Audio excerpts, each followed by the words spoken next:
Andhra Pradesh assembly ఎన్నికల ఫలితాల్లో TDP, BJP, Janasena కూటమి అఖండ విజయం సాధించింది.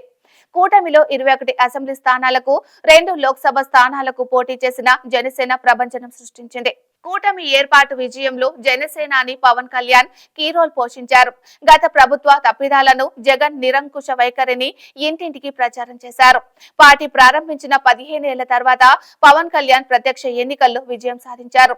తన పార్టీ నుంచి పోటీ చేసిన 20 మందిని గెలిపించారు. పవన్ విక్టరీ వెనుక కొండగట్టు అంజన్న ఆశీర్వాదం ఉందన్న చర్చ ఇప్పుడు ఏపీ, తెలంగాణలో జరుగుతుంది. అంజన్న అంటే పవన్ కు అమితమైన భక్తి.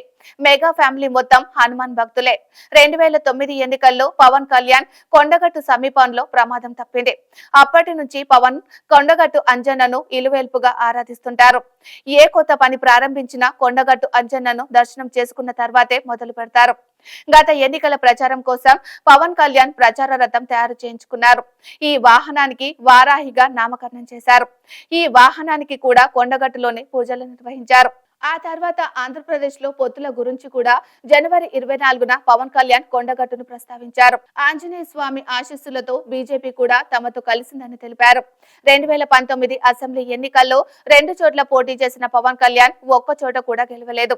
ఈసారి పిఠాపురం నుంచి బరిలో దిగిన ఆయన భారీ మెజారిటీతో విక్టరీ కొట్టారు. తొలిసారి చట్టసభల్లో అడుగు పెట్టబోతున్నారు. అదే సమయంలో కూటమి విజయంలో కీలక పాత్ర పోషించారు.